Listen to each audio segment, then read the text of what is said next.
పోరాడాలి.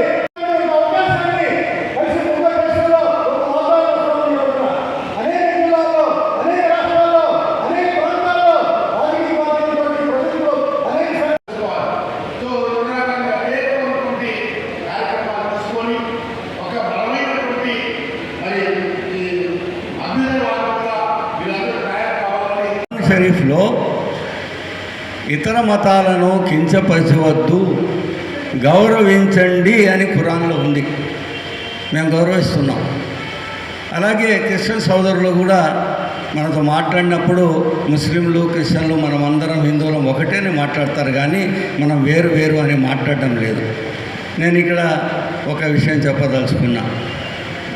ముస్లింల వద్ద కొనవద్దండి, క్రిస్టియన్ల వద్ద కొనవద్దండి, వారిని మన దేవాలయాల దగ్గర అంగళ్ళు పెట్టుకొని వద్దండి అని ఈ రకంగా వాళ్ళకి చెప్తున్నారు. హిందూ దేవాలయాల దగ్గర వాళ్ళే పురిదారులుగా ఉండాలి, ఇతర మతస్థులు రాకూడదు అని అంటున్నారు. నేను దానికి కూడా సరే, అది మీ ఇష్టం. కానీ దేవుడు మనిషిని పుట్టించాడు, రక్తం ఎరుపు. పశువులను పుట్టించాడు, రక్తం ఎరుపు. పక్షులు రక్తం ఎరుపు. ఏది తీసుకున్నా కూడా రక్తము, మనుషులు కానీ పశువులు కానీ పక్షులు కానీ ఎరుపు రంగే.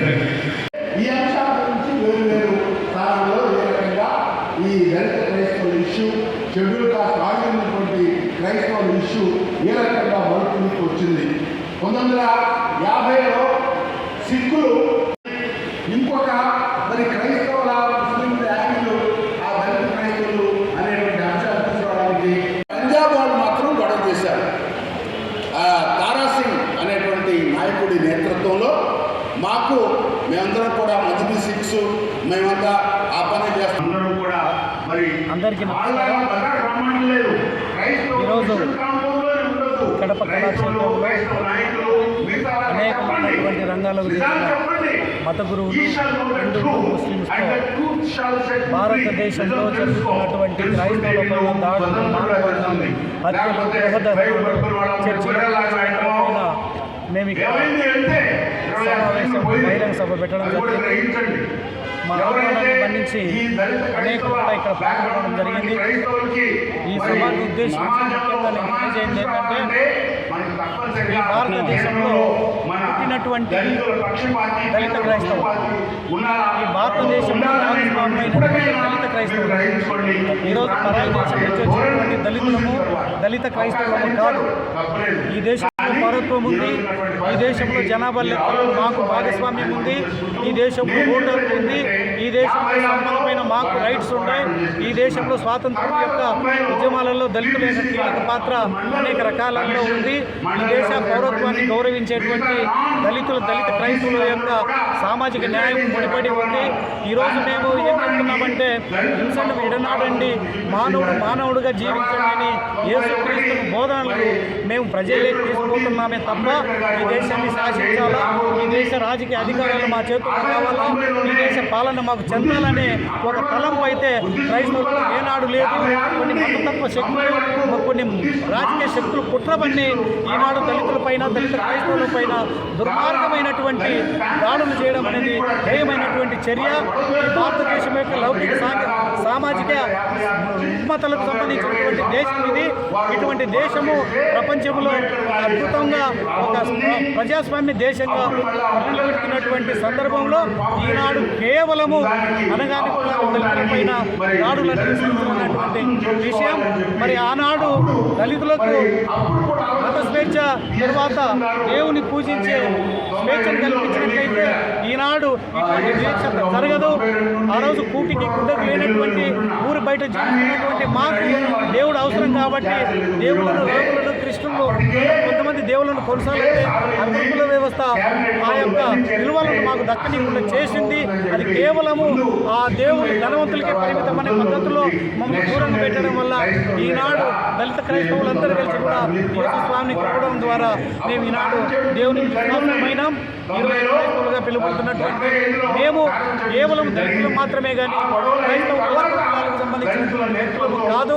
ఈ విషయాన్ని ఈ భారతదేశంలో ఉన్నటువంటి 140 కోట్ల మంది ప్రజలు ప్రజలు కూడా గ్రహించాల్సినటువంటి అవసరం ఉంది. మరి ప్రపంచంలో అనేకమైనటువంటి మతాలు ఉన్నాయి. భారతదేశంలో ఈ మతం పైనే క్రైస్తవుల పైన దాడులు జరిగేటటువంటి సైతులు అనేటువంటి విషయం ఈరోజు ప్రపంచంలో భారతదేశానికి ఒక ప్రత్యేకమైనటువంటి గౌరవం, విలువ ఇముడిపడి ఉంది. మరి మా పట్ల జరుగుతున్నటువంటి దాడుల వల్ల ప్రపంచ దేశాలన్నీ కూడా భారతదేశ గౌరవాన్ని, ప్రతిష్టను పూర్తిగా కోల్పోయే పరిస్థితి ఈనాడు భారత ప్రజల్లో కొన్ని భాగాలు కల్పిస్తూ ఉన్నాయి. ఇది ఏది ఏమైనా కూడా ఇటువంటి దాడులను పూర్తిగా ప్రజలందరూ కూడా ముస్లిం మైనార్టీలు, హిందువులు అందరూ కూడా ఖండించి మేము కూడా భారతదేశంలో భాగస్వాములుగా గుర్తించాల్సినటువంటి అవసరము భారత పాలకుల పట్ల ఉంది. కాబట్టి మా పట్ల దాడులు మేము ఖండిస్తున్నాం. మాకు రాజ్యాంగం కల్పించిన హక్కులు కావాలా, మేము కూడా స్వతంత్రులుగా బ్రతికేందుకు మాకు మత స్వేచ్ఛ కావాలని చెప్పేసి అని మేము ఈ సందర్భంగా కోరుకుంటూ మీ అందరికీ కూడా పేరు పేరున హృదయపూర్వకంగా ధన్యవాదాలు చేసుకుంటూ జై భారత్, జై భారత్. నా పేరు Malli Vijaya Bhaskar, all India pastors federation రాష్ట్ర జాయింట్ సెక్రటరీ మరియు కడప జిల్లా అధ్యక్షుడు. ఈరోజు కడప నగరంలో కళాక్షేత్రంలో మరి క్రైస్తవులు, దళితుల సంబంధించిన సామాజిక వర్గాలకు సంబంధించిన బహిరంగ సభ వేదికను ఏర్పాటు చేయడం జరిగింది. ఈ వేదికకు మరి రాజకీయ ప్రముఖులు, దళిత సంఘ నాయకులు, దళిత ఉద్యమ నాయకులు, ఆయా ప్రముఖులందరినీ కూడా ఆహ్వానించడం జరిగింది. ఈ యొక్క కార్యక్రమానికి ముఖ్యంగా ఐఏఎస్ మరి విజయ్ కుమార్ గారు చేశారు. అలాగే కేంద్ర మంత్రి, మాజీ మంత్రివర్యులు, అలాగే ఆయా రాజకీయ ప్రముఖ నాయకులు కూడా అందరూ కూడా మరి హాజరయ్యారు. ఈరోజు మేము ఒకటే కోరుతా ఉన్నాం, దళిత క్రైస్తవులకు ఎస్సీ హోదా ఇవ్వాలి. రెండవది మత స్వేచ్ఛను కల్పించాలి. మూడవది ప్రెసిడెన్షియల్ ఆర్డర్ని 1950ని రద్దు చేయాలని ఈ 3 డిమాండ్స్ను మేము తెలియజేస్తూ ఉన్నాం. ముఖ్యంగా క్రైస్తవుల పైన దాడులు జరుగుతూ ఉన్నాయి. అలాగే రాజ్యాంగ హక్కులను దొంగలు దొక్కుతున్నారు. ఇది పెద్ద కుట్రకోణం చేస్తూ ఉన్నారు. కేవలం ఒక దళితులలో ఎస్సీలుగా ఉన్నారు, మతం పుచ్చుకున్నంత మాత్రాన వరకు ఎస్సీ యొక్క హక్కులు కోల్పోతారనేటువంటి భయాన్ని పుట్టిస్తున్నారు. ఇది భారీ స్థాయిలో ఒక కుట్ర అయితే చేస్తూ ఉన్నారు. మేము ఒకటే చెప్తున్నాం, కేంద్ర రాష్ట్ర ప్రభుత్వాలకి ఒకటే హెచ్చరిక చేస్తూ ఉన్నాం. అయా కులం వేరు, మతం వేరు.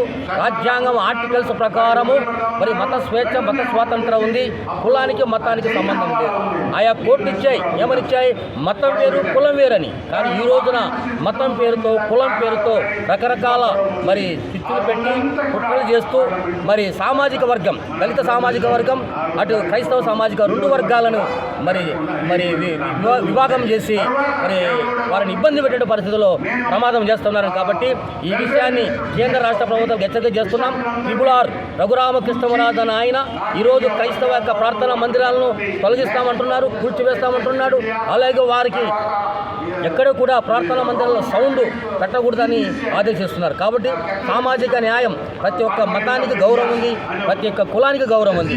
ఆయా సామాజిక వర్గాల రీతిగా గౌరవించే విధానము మరి రాజ్యాంగ హక్కు కల్పించిందని దాని ప్రకారం మేము కొనసాగుతున్నాం. కానీ ఈరోజు కేవలము దళిత క్రైస్తవులను, అలాగే ఎస్సీలు విభాగంలో ఉన్నటువంటి వారిని, క్రైస్తవులను ఇరువునే టార్గెట్ చేసి ఈ విధంగా అమానుషం, ఇబ్బందికరంగా, బాధాకరంగా వాళ్ళని పెట్టడము కరెక్ట్ కాదని నేను హెచ్చరిక చేస్తూ ఉన్నాను, మనవి చేస్తున్నాం. మేము ఒకటే డిమాండ్ కొడతా ఉన్నాం కేంద్ర రాష్ట్ర ప్రభుత్వాలకి.